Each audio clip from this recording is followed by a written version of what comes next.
Anna Mae Robertson believed the doctor's cruel words that her twisted body made her worthless as a wife and mother, until a gentle miner named Caleb saw past her physical scars to the strength within. When her abusive stepfather arrived to drag her back to a loveless arranged marriage, she discovered that sometimes the most broken hearts can create the most beautiful miracles. But could a woman's society deemed damaged goods truly find the courage to fight for the love that might heal her forever? Blood dripped onto the white cloth as Anna Mae Robertson's needle slipped again. The sharp pain in her finger felt like nothing compared to the ache that lived deep in her chest. She sat in the corner of Mrs. Patterson's boarding house, trying to make herself as small as possible while the other women chatted about their beau and wedding plan. Montana Territory stretched wild and endless beyond the frost-covered windows of Silver Creek Mining Camp. The year was 1867, and winter was coming early to the mountains. Anna Mae could smell snow in the air, mixed with the scent of pine trees and wood smoke from a dozen chimneys. "Anna Mae, dear, you've been awfully quiet today." Mrs. Patterson's kind voice cut through her thoughts. The older woman ran the boarding house with a firm but gentle hand, treating the young women who lived there like daughters she'd never had. "Just thinking, ma'am." Anna Mae kept her eyes on her sewing, hoping no one would notice the tears she was fighting back. Her left arm hung at her side like a broken wing, twisted and weak from the fever that had nearly killed her when she was 7. The other women were kind enough not to stare, but she felt their pity like a weight on her shoulders. 3 months had passed since Dr. Hartwell spoke those terrible words that still echoed in her mind. She'd gone to see him about the cough that wouldn't go away, hoping for some simple medicine. Instead, he'd examined her twisted spine and weak lungs, then delivered his judgment like a death sentence. "Best you forget about marriage and children, Miss Robertson. No man wants a wife who can't bear healthy babies. You're damaged goods, I'm afraid." The memory made her hands shake. She set down her needle and pressed her fingers against her eyes, trying to stop the tears that threatened to spill over. Outside, she could hear the miners coming back from their claims, their voices tired and discouraged. Most of the easy gold was gone from these mountains now, leaving behind only men who had nowhere else to go. Anna Mae understood that feeling all too well. "Child, you're bleeding on the fabric." Mrs. Patterson appeared beside her chair, concern written across her weathered face. "Let me see that finger." "It's nothing." Anna Mae tried to hide her hand, but Mrs. Patterson was having none of it. "Nonsense. Nothing that bleeds is nothing." The older woman examined the small cut with gentle fingers. "This needs cleaning. Come along to the kitchen." The kitchen was warm and filled with the smell of fresh bread. Mrs. Patterson sat Anna Mae down at the wooden table and fetched a clean cloth and bowl of water. As she cleaned the wound, she studied Anna Mae's face with knowing eyes. "What's troubling you, dear? And don't tell me it's nothing. I've been watching you mope around here for months." Anna Mae stared at her bandaged finger. How could she explain the emptiness that had settled in her bones? How could she tell this kind woman that she felt like a ghost haunting the edges of other people's lives? "Dr. Hartwell says I'll never marry, never have children." The words tasted bitter in her mouth. "He says no man would want someone like me." Mrs. Patterson's face darkened like a storm cloud. "Dr. Hartwell is a fool who thinks he knows everything because he has a fancy degree. What does he know about matters of the heart?" "But he's right, isn't he?" Anna Mae's voice was barely a whisper. "Look at me. My arm doesn't work right. My back is crooked. I can barely climb stairs without getting winded." She touched her chest, feeling the flutter of her weak lungs. What man would want someone so broken? "Oh, child." Mrs. Patterson pulled up a chair beside her. "You listen to me. I've seen plenty of men in my 60 years, and the ones worth having don't care about such things. They care about what's in here." She tapped Anna Mae's chest, right over her heart. "And you have one of the biggest hearts I've ever known." Anna Mae wanted to believe her, but doubt had taken root like a weed in her soul. Every day she watched the other young women receive letters from sweethearts, plan their futures, dream of homes and babies. She felt like she was watching life through a window, forever on the outside looking in. The kitchen door creaked open, letting in a gust of cold air and the sound of heavy boots on the porch. Anna May quickly wiped her eyes, not wanting anyone to see her crying. "Excuse me, ma'am," a deep voice spoke from the doorway. "I'm looking for Mrs. Patterson." Anna May looked up to see a tall man with dark hair and kind brown eyes. Snow dusted his shoulders like stars, and his hands were red with cold. She'd seen him around town before, one of the quieter miners who kept to himself and never caused trouble at the saloon. "That's me." Mrs. Patterson stood and smoothed her apron. "What can I do for you, Mr. Mitchell?" Caleb Mitchell. He pulled off his hat, revealing hair that curled slightly at the ends. "I was wondering if you might have a room available. The cabin I've been staying in has a leaky roof, and with winter coming, I'm afraid I'm all full up." Mrs. Patterson looked genuinely sorry. "But let me think. There might be something." As the two adults talked, Anna May found herself studying the stranger's face. There was something gentle about him, something that made her feel less invisible than usual. When he smiled at something, Mrs. Patterson said, his whole face lit up like sunshine breaking through clouds. "Anna May, dear, would you show Mr. Mitchell to the parlor while I check my records?" Mrs. Patterson asked. "There might be space in the old storage room if we can clear it out." Anna May's cheeks burned. She hated meeting new people, hated the way they looked at her crooked body with pity or disgust. But Mrs. Patterson was already bustling away, leaving her alone with the stranger. "You don't have to trouble yourself, miss." Caleb Mitchell's voice was gentle. "I can wait here. It's no trouble." Anna May stood slowly, trying to hide the way her back ached from sitting too long. "The parlor's just through here." She led him through the narrow hallway, acutely aware of her limping gait and the way her weak arm hung at her side. Most people either stared or looked away quickly, embarrassed by her deformity. But when she glanced back at Mr. Mitchell, he was simply following her with patient courtesy. The parlor was cozy, with a fire crackling in the stone fireplace and comfortable chairs arranged around a worn rug.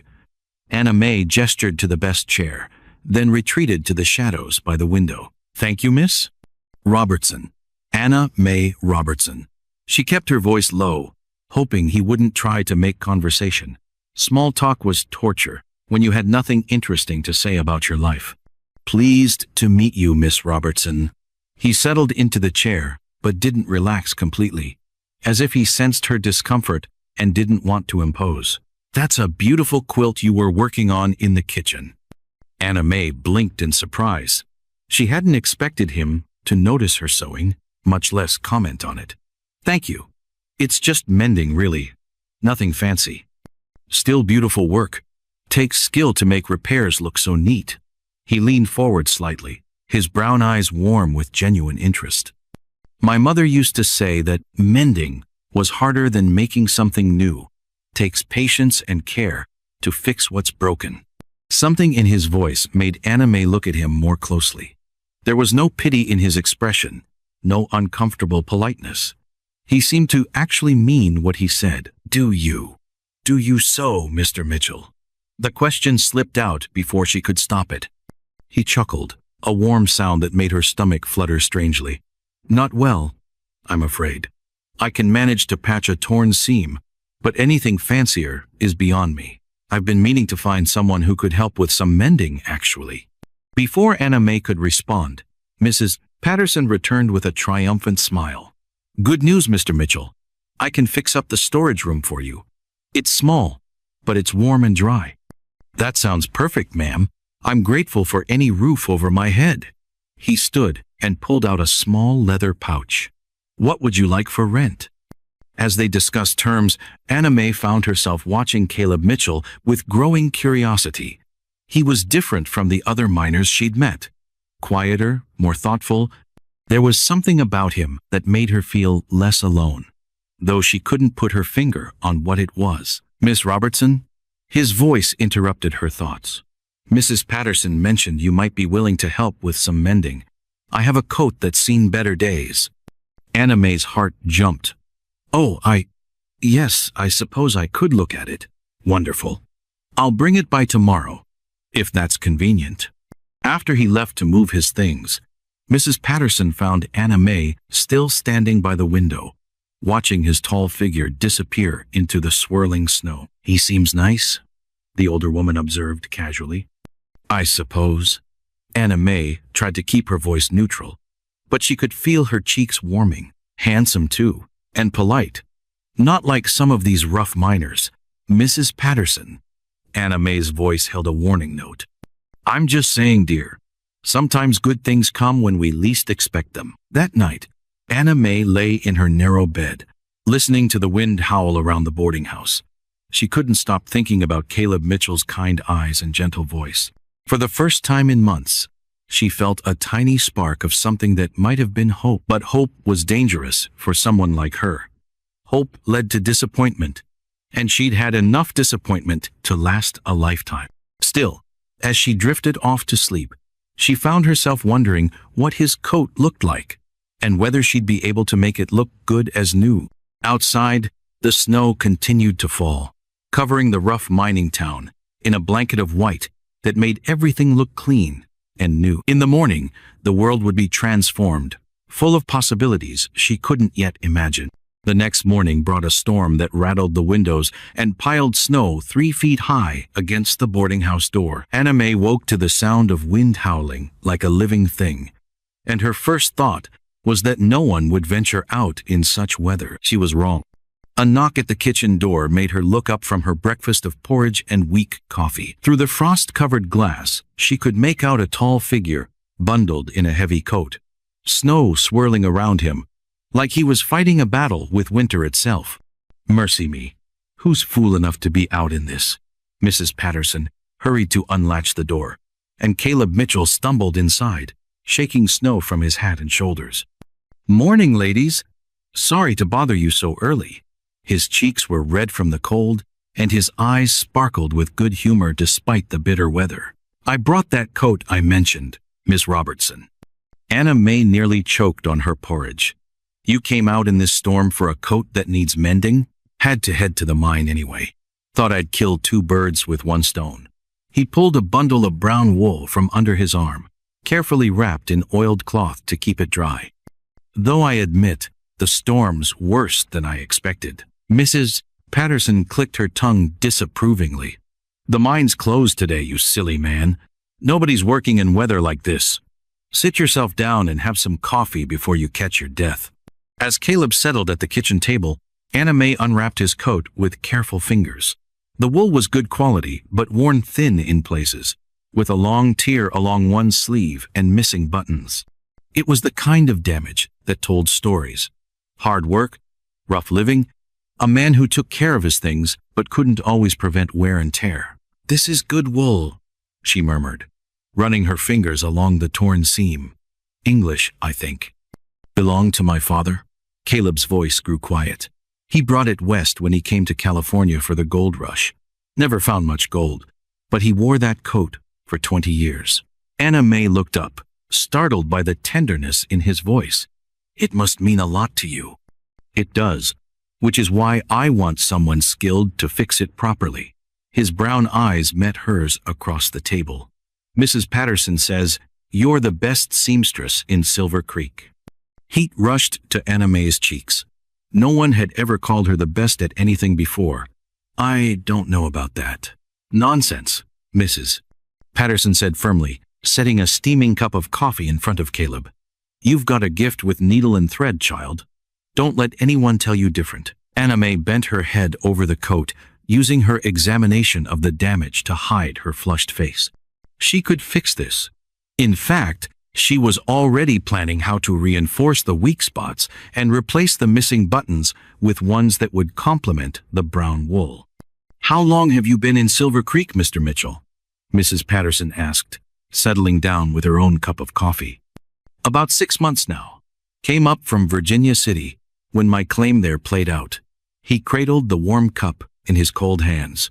Figured I'd try my luck in new territory. And how's that working for you? Caleb's smile was rueful. About as well as you'd expect. The easy gold's gone, And what's left requires more luck than skill. But I'm not ready to give up yet. What will you do if the mining doesn't work out? Anna May found herself asking, then immediately regretted speaking up. She didn't want to seem too interested in his personal business. I've been thinking about that. He leaned back in his chair, his expression growing thoughtful. I've always wanted to try ranching. There's good grazing land in the valleys, and with the mining camps needing beef. That takes money to start, Mrs. Patterson observed practically. Some, but mostly it takes hard work and patience. Two things I've got plenty of.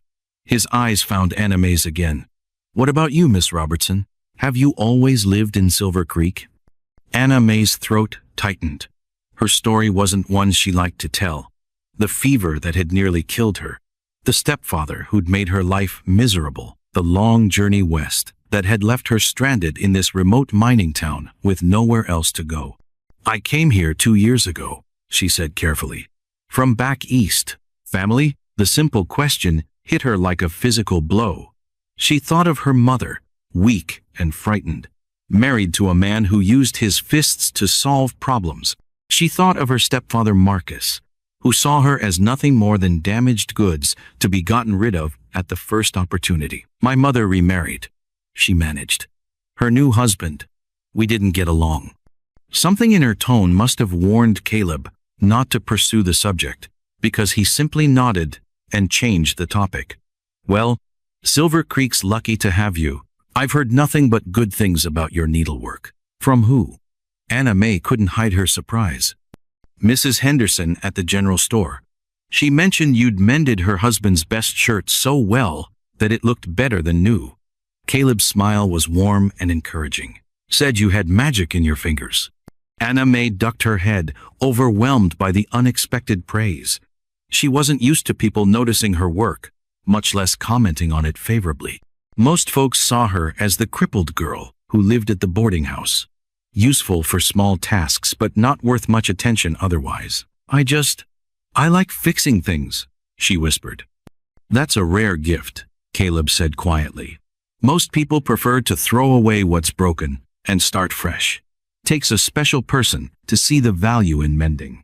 The wind gusted outside, rattling the windows and reminding them all of the storm raging beyond the warm kitchen walls. Anna May bent over the coat, using her needle to carefully begin separating the torn edges so she could see exactly what needed to be done. You know, Mrs. Patterson said thoughtfully, this storm's likely to last most of the day.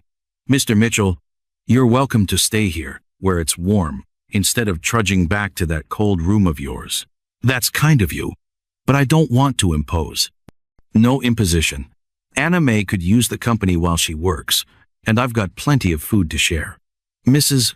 Patterson's eyes twinkled with mischief. Unless you'd rather freeze in that tiny room with nothing but your own thoughts for company. Caleb chuckled. When you put it that way, I'd be foolish to refuse. As the morning wore on, Anna May found herself relaxing in ways she hadn't experienced in months. Caleb proved to be excellent company. Quiet when she needed to concentrate, but ready with gentle conversation when she looked up from her work. He didn't seem bothered by her slow speech or the way she had to stop frequently to rest her weak hand. Tell me about this pattern, he said, pointing to the intricate stitching along the coat's collar. Anna May's face lit up. It's called French seaming. You fold the raw edges and stitch them twice, so there's no fraying, and it looks finished on both sides. She demonstrated with a scrap of fabric, her good hand moving with practiced skill. Clever. And beautiful, too. Caleb watched her work with genuine interest. How did you learn to sew like that? My grandmother taught me before she died. She said a woman should know how to make beautiful things with her hands, no matter what else life brought her way. Anna May's voice grew soft with memory. She used to say that every stitch was a prayer, and every mended tear was proof that broken things could be made whole again. Wise woman, she was. She never made me feel like there was anything wrong with me. Anna May's throat tightened with old grief. She said my arm might not work right, but my heart was perfect. Caleb was quiet for a long moment. When he spoke, His voice was gentle but firm. She was right, you know. Anna May's needle stilled. What? Your grandmother. She was right about your heart. He leaned forward slightly, his brown eyes serious. I can see it in everything you do. The way you care for Mrs. Patterson. The way you put such love into your sewing. The way you worry about making my father's coat perfect even though you've never met him. Tears threatened to spill over. But these weren't the bitter tears she'd grown used to. These felt different. Warmer. Like something long frozen was finally beginning to thaw. She started, then stopped, not sure how to respond to such unexpected kindness. I'm sorry, Caleb said quickly. I didn't mean to make you uncomfortable. Sometimes I speak before I think. No, it's nice, what you said. Anna May looked down at her hands, fighting to find the right words. People don't usually, most folks see me as broken? Caleb's voice was quiet but steady.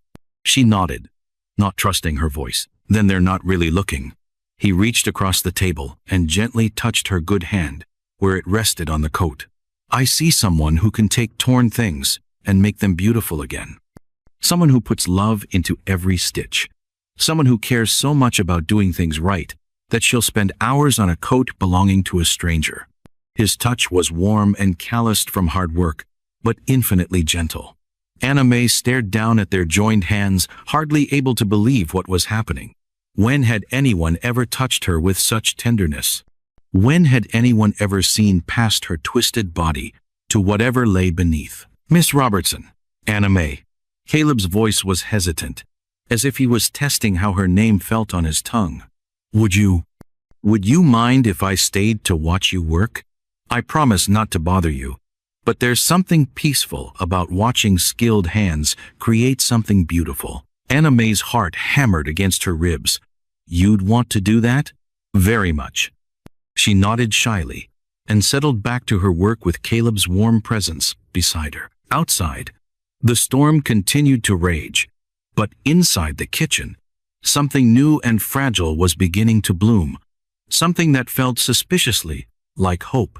But could someone like her really dare to hope for more than just survival? You're going to wear a hole in that floor if you keep pacing like that. Mrs. Place.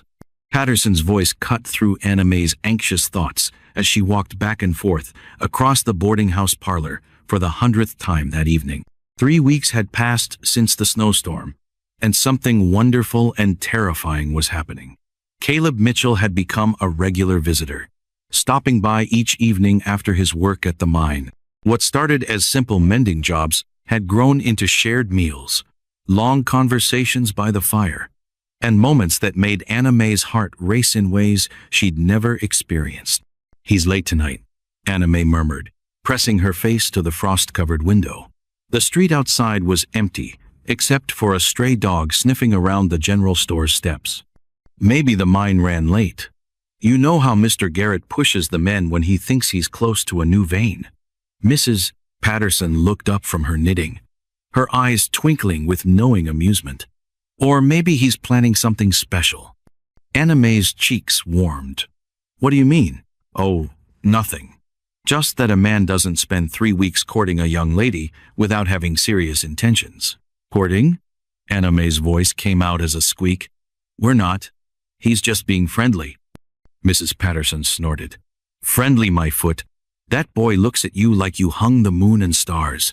And don't think I haven't noticed how you light up whenever he walks through that door. Before Anna May could protest, the sound of boots on the front porch made her heart leap. She smoothed her skirts and tried to look calm as Mrs. Patterson went to answer the door. Evening, ma'am. Caleb's voice carried the chill of the November air. Is Miss Robertson available? Of course, dear. Come in before you freeze solid.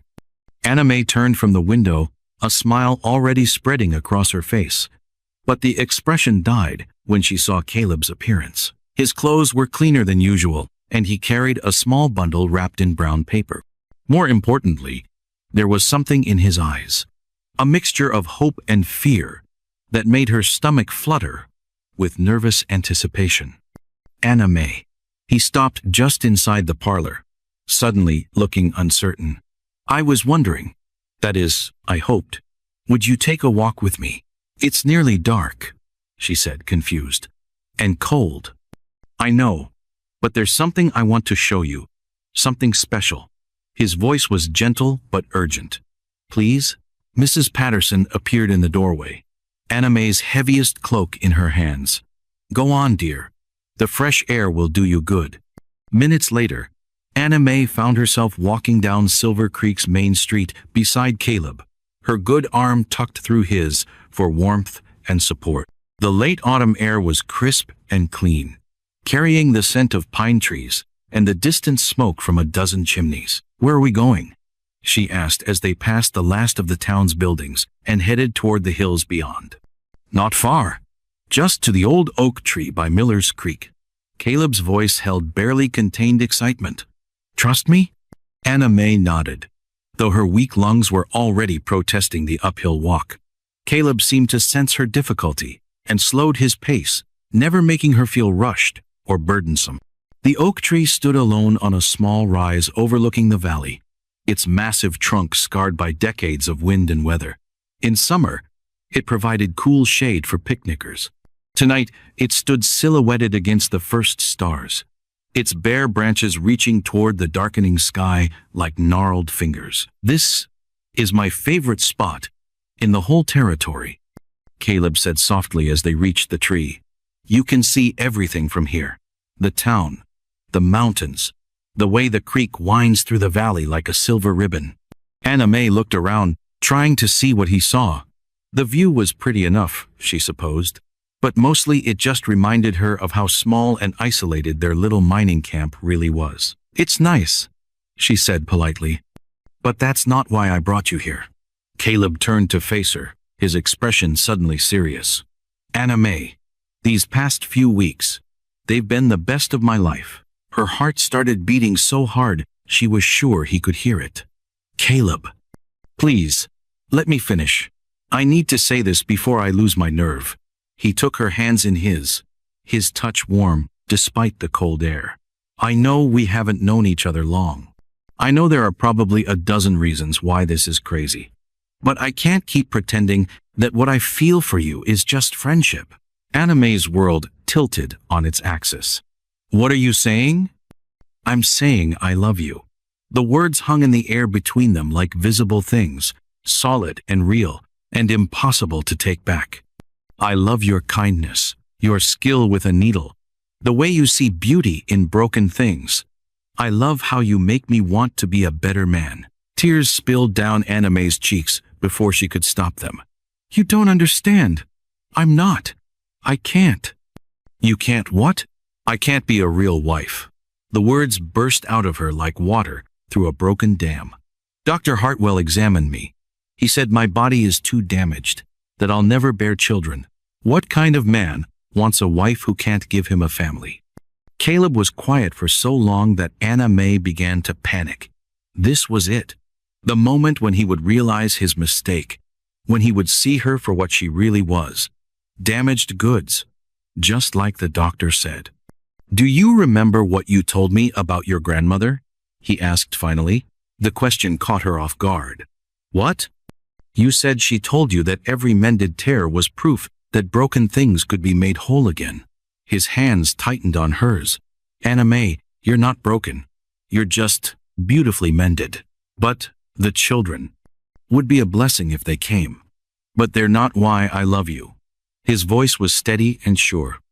I love you because when I'm with you, I feel like I've found the missing piece of myself. Because you make me laugh and think and dream of futures I never imagined. Because you have the biggest heart of anyone I've ever known. Anna May stared at him through her tears, hardly daring to believe what she was hearing. You really mean that? Every word. He released one of her hands to reach for the brown paper bundle. Which is why I wanted to give you this. With trembling fingers, Anna May unwrapped the package. Inside was a length of the most beautiful blue fabric she'd ever seen. Silk, the color of a clear summer sky, soft as a whisper and shimmering in the starlight. Caleb, this is... Where did you get this? Ordered it special from San Francisco. Took 6 weeks to arrive. His voice was shy now, uncertain. "I thought, if you were willing, you could make yourself a dress. A wedding dress." Anna May's breath caught in her throat. Are you asking me to marry you?" "I am." He dropped to one knee, right there in the dirt, still holding her hands. "Anna May Robertson, will you be my wife? Will you build a life with me? Help me turn that dream ranch into reality? Will you let me love you for the rest of our days?" The world went very still. Even the wind seemed to hold its breath as Anna May stared down at this impossible man who somehow saw worth in her broken body and damaged dreams. Dr. Hartwell's cruel words echoed in her mind, warring with the tenderness in Caleb's eyes. "I want to," she whispered. "But what if he's right? What if I disappoint you? What if—" "Anna May." Caleb rose and cupped her face in his calloused hands. "The only thing that could disappoint me is if you said no because you believed lies someone else told you about your worth." Before she could lose her nerve, before doubt could steal this moment away, Anna May whispered the word that would change everything. "Yes." Caleb's whoop of joy echoed off the mountains, and then he was spinning her around, both of them laughing and crying at the same time. When he set her down, he kissed her forehead, her cheeks, and finally her lips, with a tenderness that made her feel precious beyond measure. "We'll be happy," he promised against her mouth. "I'll spend every day making sure you know how loved you are." As they walked back toward town, Anna May clutched the blue silk to her chest and allowed herself to believe, for the first time in her life, that maybe broken things really could be made beautiful again. But happiness, she would soon learn, was a fragile thing that could be shattered by ghosts from the past. 3 days later, as Anna May sat in Mrs. Patterson's parlor, carefully cutting pattern pieces from the precious blue silk, Jeremiah the postmaster appeared at the door with a telegram that would change everything. "Message for Miss Robertson," he said, his usually cheerful face grave with concern. Anna May's hands shook as she opened the yellow paper. The words seemed to leap off the page like black spiders, poisoning her newfound joy with familiar terror. "Received word of your engagement. Arrangements made with San Francisco merchant. Coming to collect you. Do not embarrass the family further. Marcus Webb." The telegram fluttered to the floor as Anna May's world crumbled around her. Her stepfather had found her. After 2 years of blessed freedom, Marcus Webb was coming to Silver Creek. And when he arrived, everything she dared to hope for would be destroyed. Because Marcus Webb never let go of what he considered his property. And in his eyes, Anna May belonged to him until the day he decided to get rid of her for good. Thunder rolled across the mountains as Anna May crumpled the telegram in her shaking fists, the paper cutting into her palms like tiny knives. Outside Mrs. Patterson's boarding house, the first November storm of the season was building, and the wind howled through the streets of Silver Creek like a living thing, hungry for destruction. "Anna May? What is it, child?" Mrs. Patterson's voice seemed to come from very far away, though she was standing right beside the parlor chair. "He's coming." The words fell from Anna May's lips like stones into still water. "Marcus is coming for me." Who's Marcus? But even as Mrs. Patterson asked, understanding was already dawning in her kind eyes. She'd seen enough frightened women in her 60 years to recognize the particular terror that came from running from a man's fists. Anna May couldn't answer. The room was spinning around her, and she felt like she was drowning in memories she'd spent 2 years trying to forget.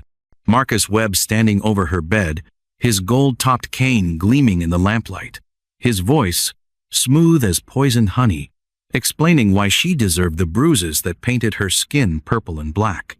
His hands, always so careful to leave marks where they wouldn't show. "He's my stepfather," she finally managed to whisper. "My mother married him when I was 12. He doesn't believe in letting go of what belongs to him." Mrs. Patterson's face hardened like granite. "And he thinks you belong to him?" "He thinks everyone belongs to him." Anna May's voice was flat, empty of all the joy that had filled it just hours earlier. "My mother, me, even the servants, We're all just pieces on his chessboard, to be moved around as he sees fit. The older woman sat down heavily in the chair across from her. What will you do? I don't know. Anna May stared at the beautiful blue silk scattered across the floor where it had fallen when the telegram arrived. Just this morning, she'd been planning her wedding dress, dreaming of a future filled with love and laughter. Now, those dreams felt as fragile as soap bubbles, ready to pop at the first touch of reality. You could run again. Where? Anna May's laugh was bitter as winter wind. He found me once. He'll find me again. Marcus has money, connections, private detectives. There's nowhere I can go that he won't eventually track me down. Then you fight. Anna May looked up sharply. Fight? You don't understand. Marcus isn't just cruel. He's powerful. He owns half the judges in California, has politicians in his pocket. Even if I tried to fight him legally, he'd destroy me. I'm not talking about legal fights, child. Mrs. Patterson's eyes glittered with a fierce light that Anna May had never seen before. I'm talking about standing your ground. You're not a helpless 12-year-old anymore. You're a grown woman with people who care about you. Before Anna May could respond, the front door burst open and Caleb rushed in, his hair dripping wet from the rain and his face tight with worry. Anna May! Jeremiah said he delivered bad news. What's wrong?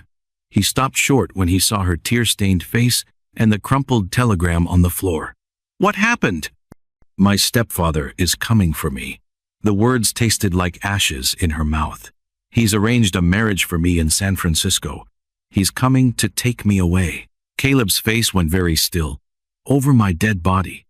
You don't understand. Marcus isn't the kind of man you can reason with or fight fair. He'll hurt you. Hurt Mrs. Patterson. Hurt anyone who tries to stand in his way. Anna May's voice rose with panic. He won't hesitate to destroy this whole town if that's what it takes to get what he wants. Let him try. Caleb's voice was quiet, but deadly serious. Anna May, we're engaged to be married. That means you're under my protection now. Marriage to him? Anna May pointed at the telegram with a trembling finger. Marcus doesn't care about our engagement. In his mind, I'm still his property, until he signs the papers, transferring ownership to someone else. The words hung in the air like a curse. Caleb's face flushed red with anger, and his hands clenched into fists at his sides. No one owns you, he said through gritted teeth. You're not property to be bought and sold. Try telling that to Marcus. Anna May buried her face in her hands. Oh God, what am I going to do? I can't marry you now. I can't drag you into this mess. You have no idea what he's capable of. Then tell me. Caleb knelt beside her chair, his voice gentle but insistent. Help me understand what we're dealing with. Anna May's whole body shook as the memories she'd fought so hard to bury came rushing back. He used to beat my mother when she displeased him. Never where it would show, always careful to avoid her face or hands. When I tried to protect her, she touched her twisted arm unconsciously. He said I was clumsy, that I'd fallen down the stairs. The doctor believed him. Mrs. Patterson made a sound like a wounded animal. The fever that damaged your arm. There was no fever. Anna May's voice was barely a whisper.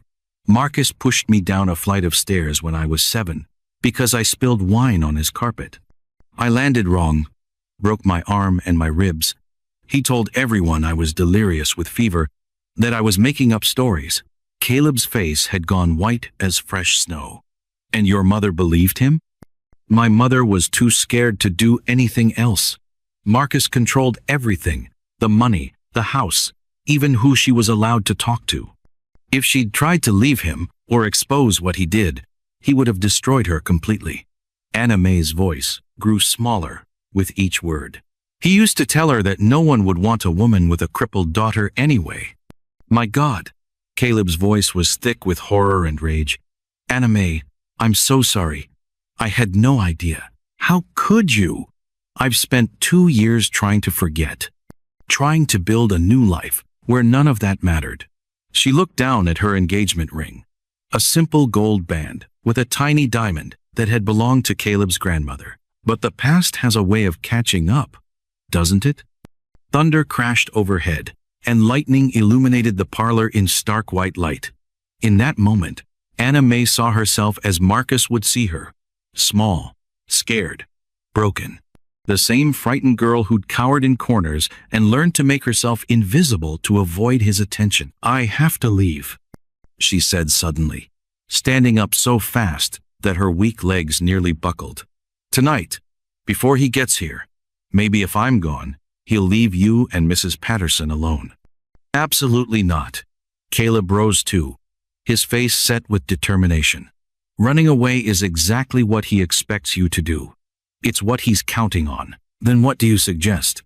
"We can't fight him, Caleb. He has too much power, too much money." "Maybe we can't fight his money, Mrs. Money," Patterson said slowly, "but we can fight his expectations. Men like Marcus Webb are used to people being afraid of them. They count on fear to keep their victims in line." "And what happens when fear isn't enough?" Anna May's voice cracked. "What happens when he decides to use his fists instead of his influence?" Caleb took her hands in his touch warm and steady despite the chaos swirling around them. "Then he'll learn that some things are worth fighting for, no matter the cost. I won't let you get hurt because of me. And I won't let you sacrifice your happiness because of a bully who thinks he owns you." Caleb's brown eyes blazed with fierce protectiveness. "Anna May, we have something he'll never understand. People who choose to love each other, not because they have to, but because they want to. Love isn't always enough," she whispered. "Maybe not, but it's a start."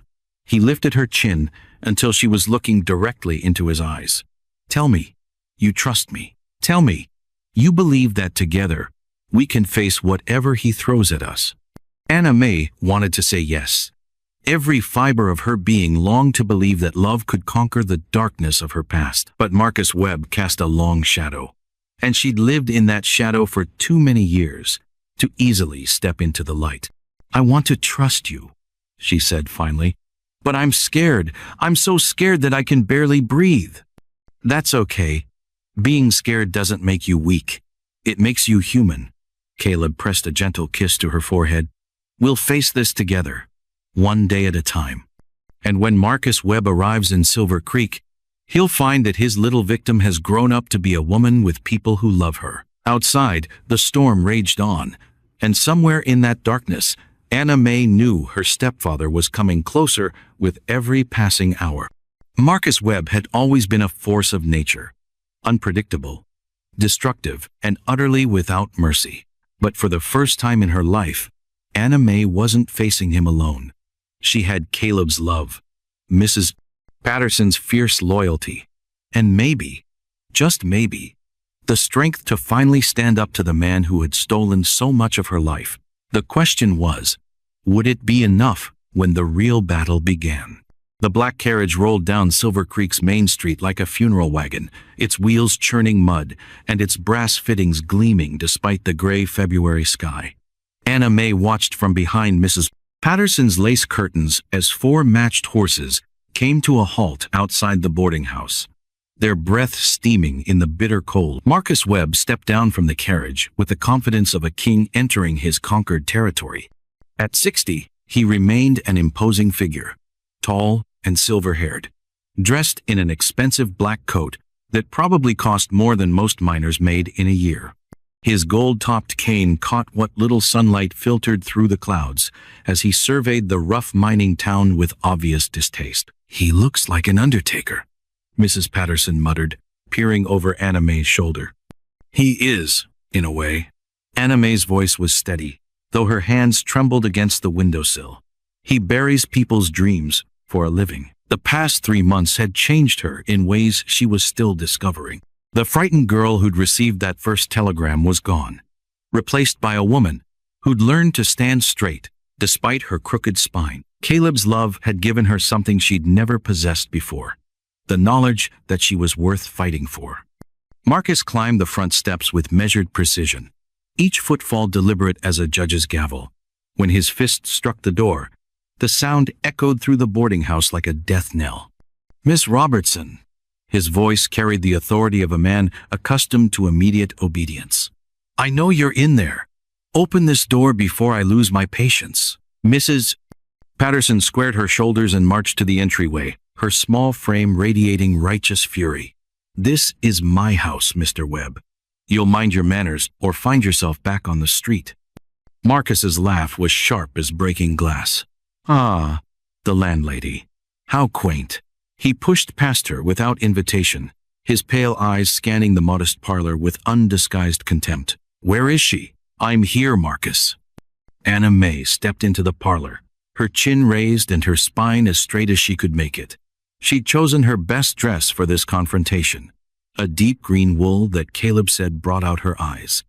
Her hair was pinned up in a style that made her look older, more confident than the cowering child Marcus remembered. For a moment, something flickered across his face, surprise perhaps, or calculation. Then his familiar cold smile settled into place. There you are, my dear.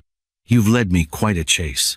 His eyes traveled over her with the same expression he might use to evaluate livestock. You look different. Healthier, I suppose, though still disappointingly crooked. What do you want, Marcus? Direct.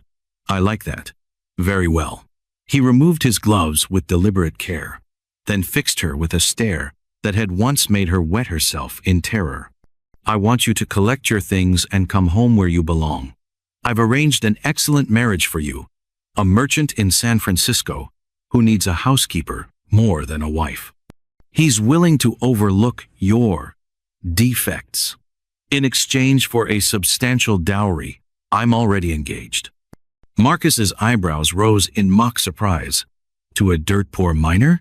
My dear girl, surely you jest. What could such a man possibly offer you? Love. The word came out stronger than Anna May had expected. Respect. A future where I'm valued for who I am, not what I can be sold for. Love. Marcus spoke the word like it tasted bad. How charmingly naive. Love doesn't put food on the table or clothes on your back. Love doesn't cure the fact that you're a crippled spinster with no prospects. I'm not a spinster. I'm engaged to be married. Not anymore. Marcus reached into his coat and withdrew a folded document. This is a contract of sale, signed by your mother as your legal guardian. It transfers all rights and responsibilities for your care to the merchant I've chosen. The wedding is set for next month. Anna May's blood turned to ice water. You can't do that. I'm 22 years old. My mother has no legal authority over me. Doesn't she? Marcus's smile widened. According to the medical documents I've provided to the court, you're mentally incompetent due to your physical infirmities. Your mother, as your closest relative, has been granted guardianship to protect you from making foolish decisions. The room spun around Anna May like a child's top. That's impossible. There were no court proceedings. I would have been notified. Not if the court believes you're too unstable to participate in your own defense. Marcus unfolded the document with theatrical precision. Dr. Hartwell's testimony was particularly helpful. He described you as delusional, prone to hysteria, and completely incapable of caring for yourself. Dr. Hartwell said no such thing. Didn't he? Are you certain? Memory can be so unreliable in cases of mental deficiency. Marcus's voice dripped false sympathy. But don't worry, my dear. Your new husband understands your limitations. He's promised to keep you safely locked away where you can't harm yourself or others. The world tilted sideways as the full scope of Marcus's plan became clear. He hadn't just come to drag her home. He'd systematically destroyed her legal standing, turning her into property that could be bought and sold like livestock. You monster. Mrs. Patterson's voice shook with rage. How dare you speak to her that way? The old woman can mind her own business, Marcus said without looking away from Anna May. This is a family matter. Like hell it is. The new voice cut through the tension, like a knife through silk. Caleb stood in the parlor doorway, his face calm, but his eyes promising violence.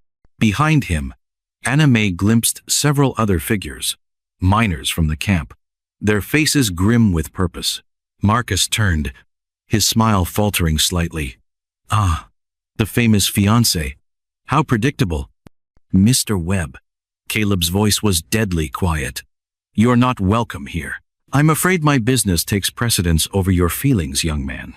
Marcus straightened to his full height, using his inches of advantage like a weapon. Anna May is coming with me.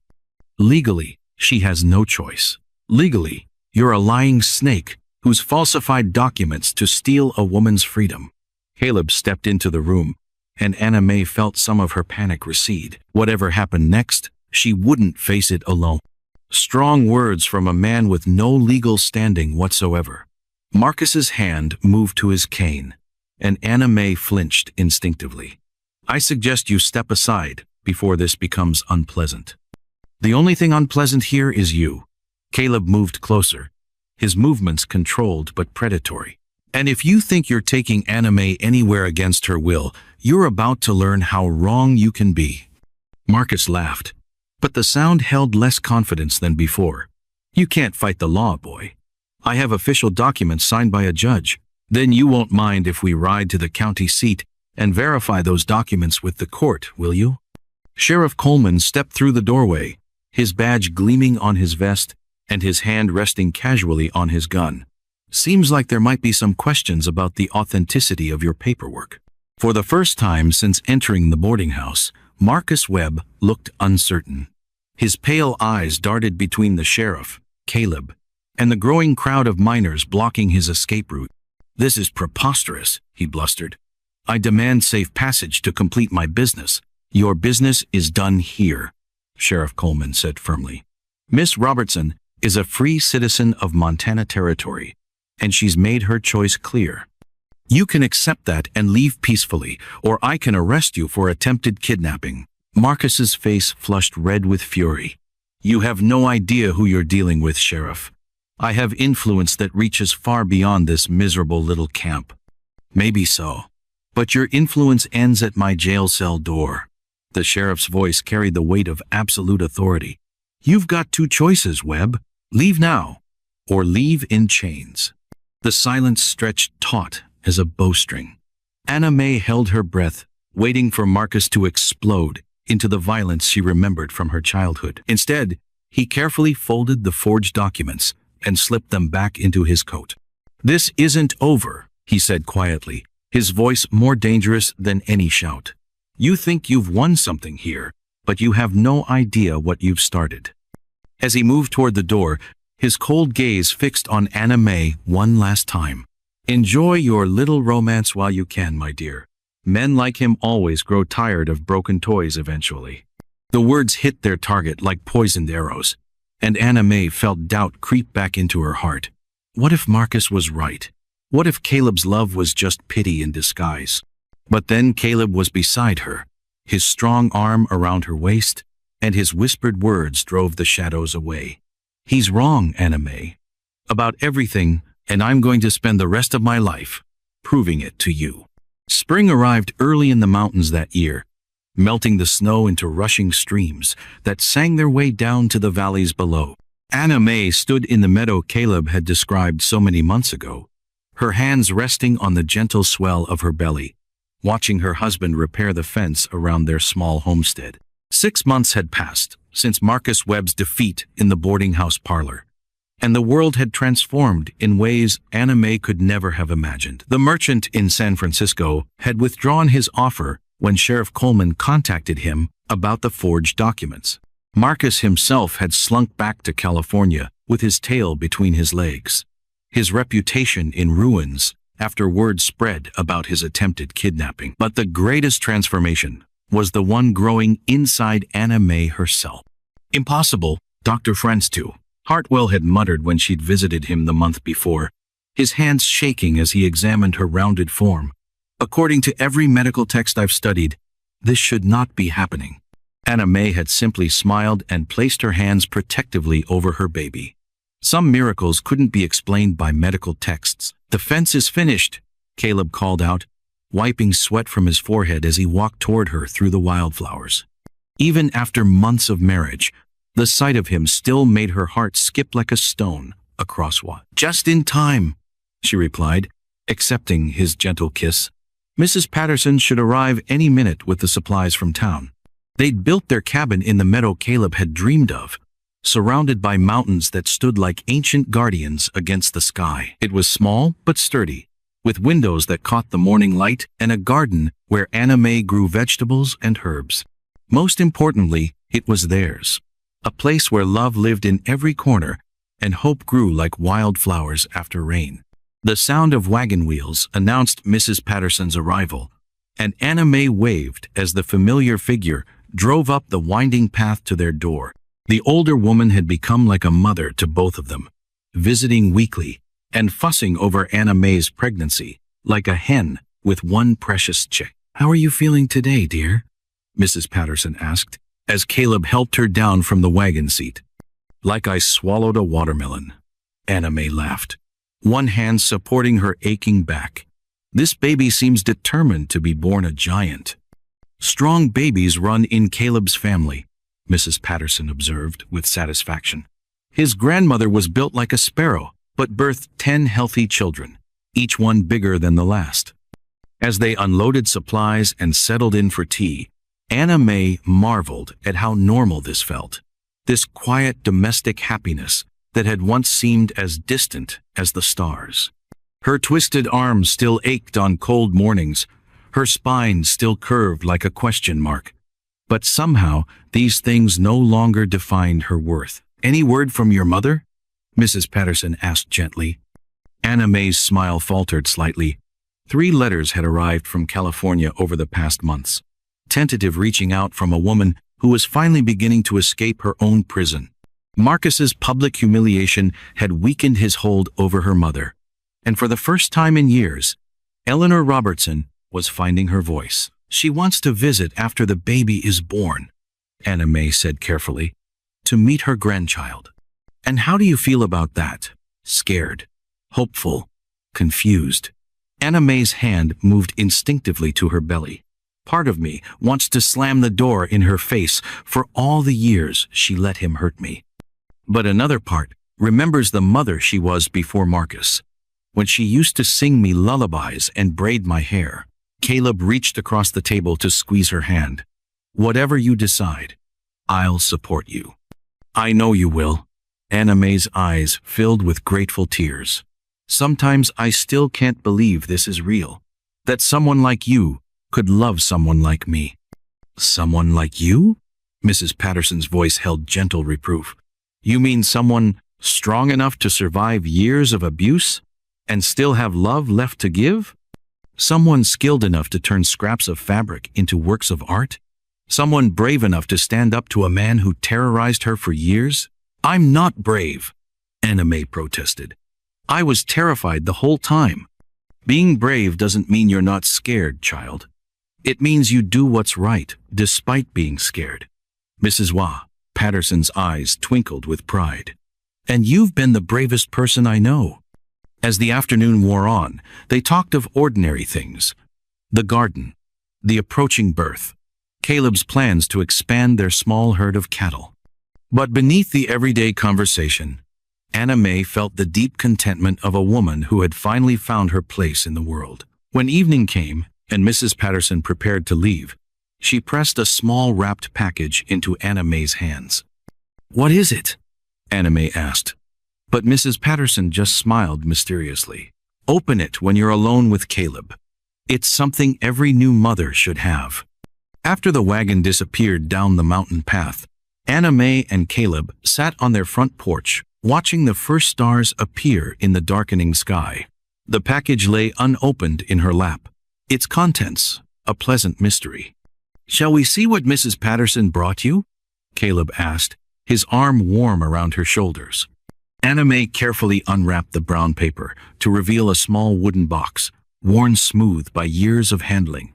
Inside, nestled in faded silk, was a delicate silver locket engraved with tiny roses.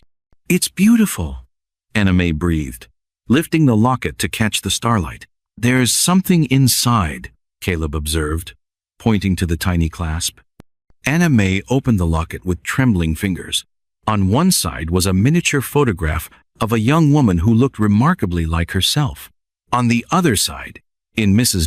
Patterson's careful script, were the words, "For Anna May, Proof that broken things can bloom again. Love, Mother Patterson.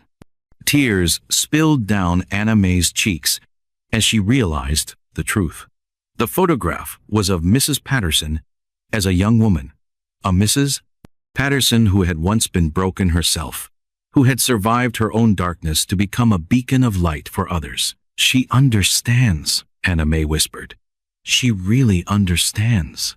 As Caleb fastened the locket around her neck, Anna Mae felt the last chains of her past finally fall away. She was not damaged goods. She was not a burden to be endured or a problem to be solved. She was a woman loved completely and without reservation, carrying new life that would be born into a world filled with hope. The baby kicked against her ribs as if agreeing with her thoughts, and Anna Mae laughed with pure joy. Soon, she would hold her child in her arms, would see love reflected in tiny features, and feel the miracle of new beginnings. Marcus Webb had been wrong about everything. Love was enough, not just to survive, but to flourish in ways that transformed broken dreams into beautiful realities. Under the Montana stars, with Caleb's love surrounding her like a warm embrace, Anna Mae Robertson Mitchell finally understood that her worth had never been determined by what others could see from the outside, but by the strength and love that had always lived within her heart. The first cry pierced the October dawn like a bell announcing the birth of hope itself, and Anna Mae Mitchell knew that everything she'd been told about her broken body had been a lie. She cradled her daughter against her chest, marveling at the perfect tiny fingers that gripped her thumb with fearless determination, and felt the final pieces of her shattered self-image fall away like autumn leaves. She's beautiful, Anna Mae, just like her mother. Caleb's voice cracked with emotion as he knelt beside their bed, tears streaming down his weathered cheeks. Outside their cabin window, the first snow of winter was beginning to fall. But inside, the world was warm, with new life and endless possibility. Dr. Hartwell stood in the corner, his medical bag forgotten, as he stared at the impossible scene before him. "I don't understand it," he muttered, shaking his gray head. "Every textbook I've studied said this couldn't happen. Your spine, your lungs, your general constitution." "Maybe textbooks don't know everything about the human heart," Anna Mae said softly, her eyes never leaving her daughter's perfect face. The baby had Caleb's strong chin and Anna Mae's delicate nose, but her eyes were entirely her own, bright and curious, as if she was already planning adventures in the world beyond the cabin walls. "What will you name her?" Mrs. Patterson asked from her spot by the fireplace, where she was preparing warm broth for the new mother. The older woman had arrived 3 days earlier when Anna Mae's labor pains began, refusing to leave until she was certain both mother and baby were healthy. "Elena Rose," Anna Mae replied without hesitation. "Elena for strength, Rose for beauty, that blooms despite thorns." As if she understood her name, baby Elena opened her eyes and looked directly at her mother. In that moment, Anna Mae saw something that made her breath catch. Not just love, but recognition. This child knew her, had chosen her, had somehow found a way to exist, despite every medical opinion that said it was impossible. "She's strong," Caleb whispered, gently stroking his daughter's downy hair. "Listen to those lungs. She'll be climbing mountains before she's walking." Dr. Hartwell approached the bed slowly, his professional curiosity overcoming his shock. "May I examine her, just to ensure everything is normal?" Anna Mae nodded, though she never loosened her protective hold on Elena. The doctor's hands were gentle as he checked the baby's breathing, her reflexes, the steady rhythm of her tiny heart. "Remarkable," he breathed. "She's perfect in every way. Strong lungs, good muscle tone, excellent reflexes." He looked up at Anna Mae with something approaching awe. "Your body not only carried her to term, but it nourished her beautifully. I've never seen anything like it." "Maybe that's because you've never seen love work miracles before," Mrs. Patterson observed dryly. Anna Mae's body knew what it was doing, even if the rest of us had our doubts. Over the following weeks, as autumn gave way to winter's embrace, Anna May discovered that motherhood suited her in ways she'd never dared to imagine. Her supposedly weak lungs had no trouble staying up all night with a fussy baby. Her twisted arm, though still limited, proved perfectly capable of supporting Elena during feedings and diaper changes. Most surprisingly, her curved spine seemed to straighten slightly when she held her daughter, as if love itself was realigning her bones. "You're glowing," Caleb observed one evening as he found Anna May in the nursery corner of their cabin, rocking Elena by lamplight. "I've never seen you look so happy."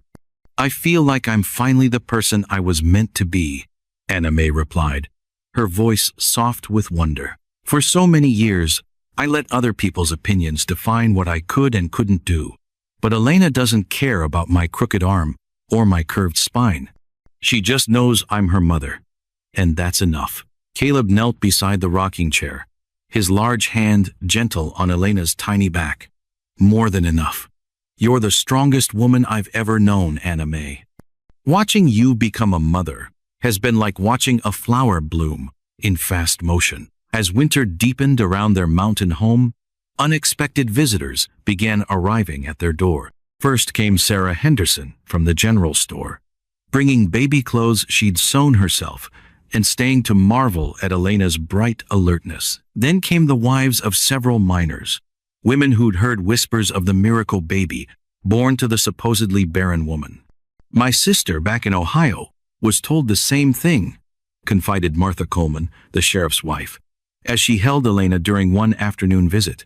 "Doctors said her injuries from a riding accident made pregnancy impossible.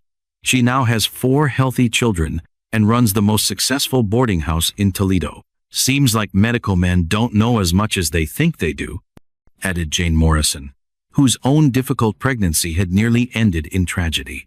Bodies have their own wisdom, especially when love is involved. These conversations planted seeds of doubt about everything Anna May had been taught about her limitations.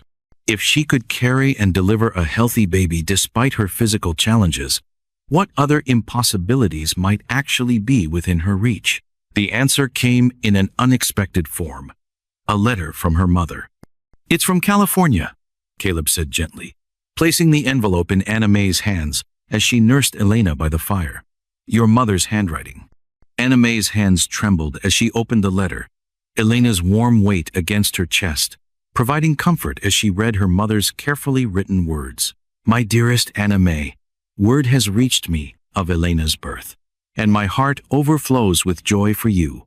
I know I have no right to ask, but I long to meet my granddaughter and to see the woman you've become. Marcus has left for the East Coast on business, and for the first time in years, I feel free to speak my own thoughts. I failed you terribly, my darling girl. I let fear make me weak when I should have been strong for you. I believed his lies about your worth because it was easier than fighting him, and I will regret that cowardice for the rest of my days. But perhaps it's not too late for us to find each other again. I am planning to leave Marcus permanently when he returns from his trip. I've saved enough money to start over, and I dream of a life where I can be the mother and grandmother I should have been all along. Would you be willing to see me? I understand if you refuse.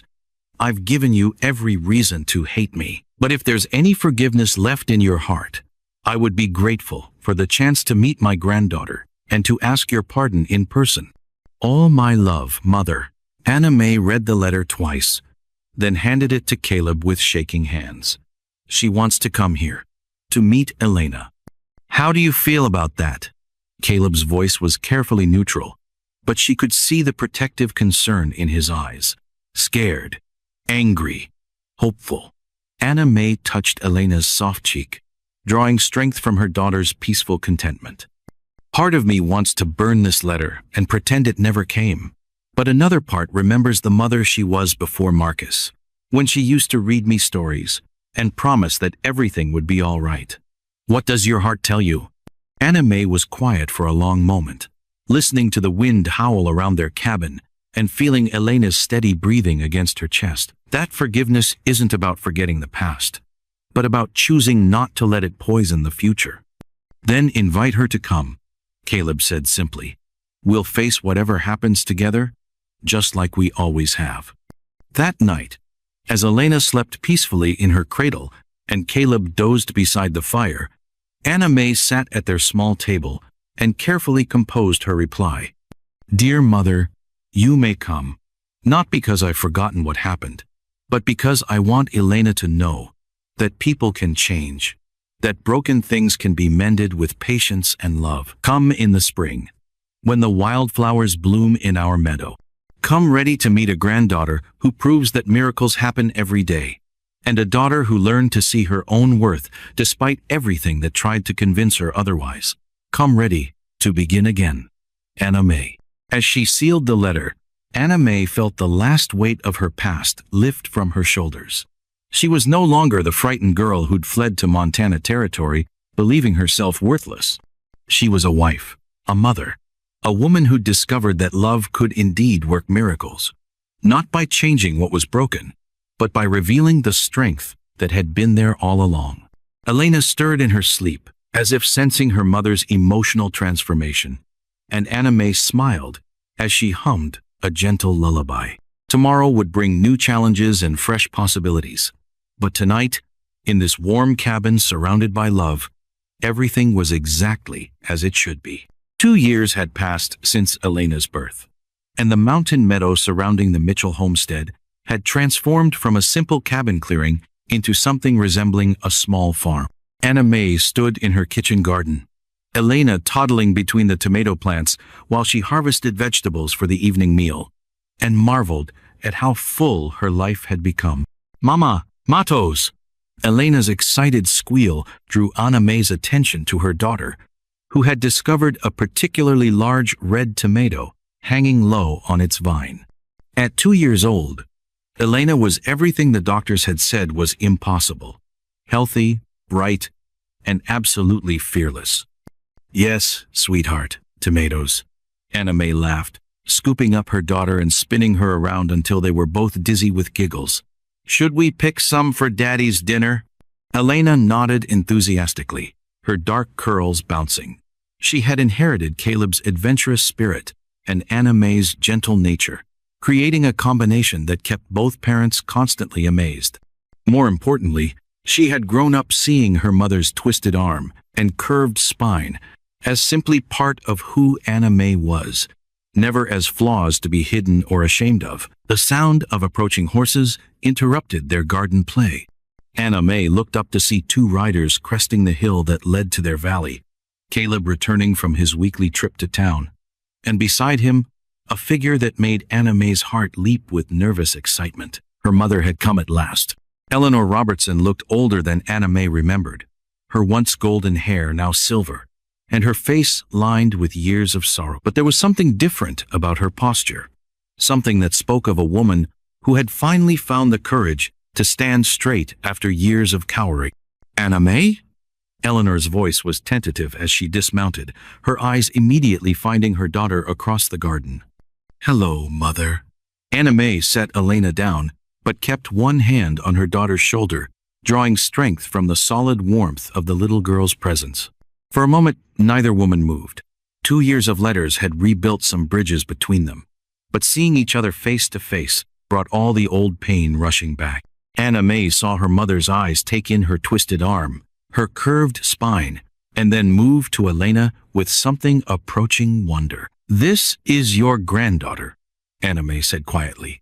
Elena Rose Mitchell. Elena, oblivious to the tension crackling between the adults, toddled forward with the fearless curiosity that defined her personality.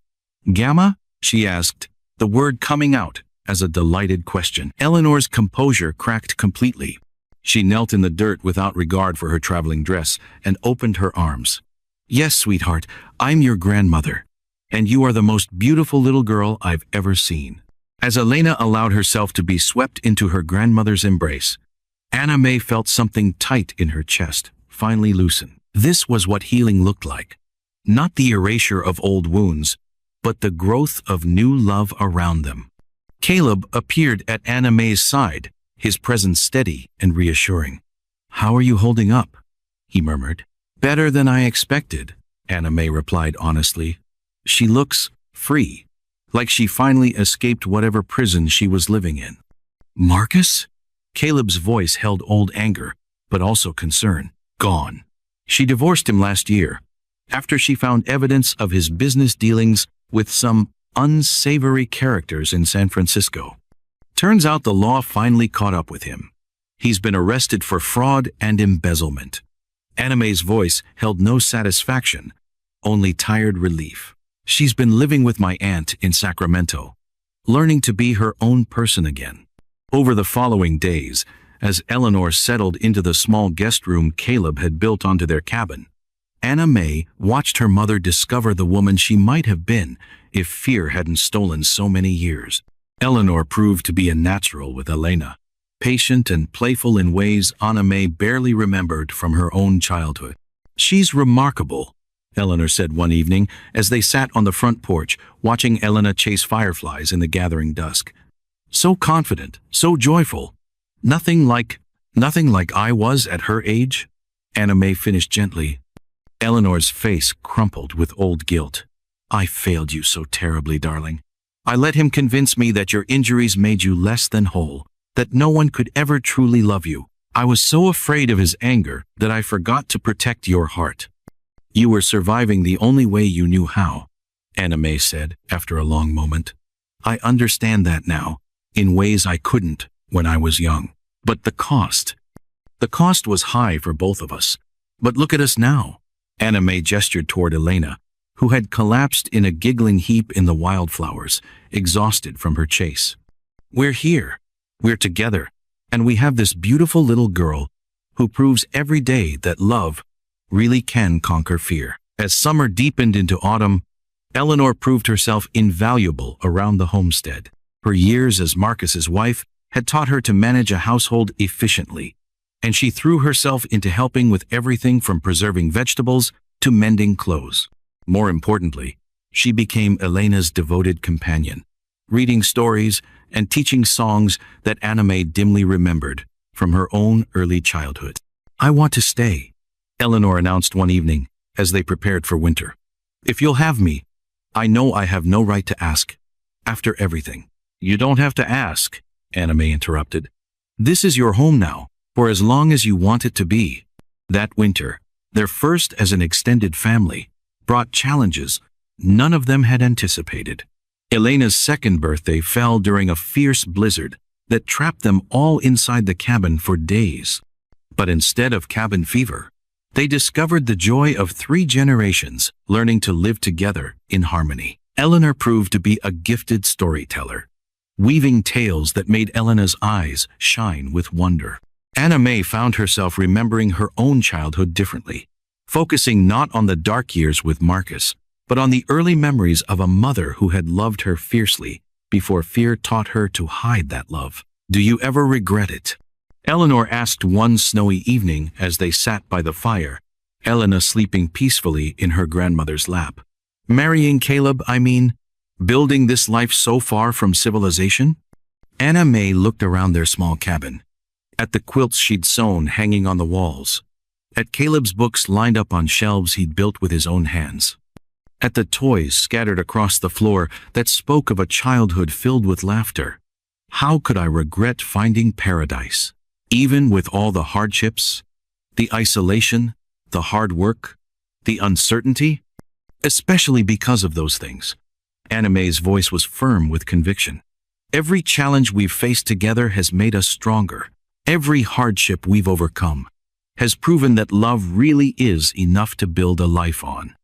As spring returned to the mountains, bringing with it the wildflowers that had given their valley its magic, Anna Mae stood once again in her garden with Elena playing at her feet.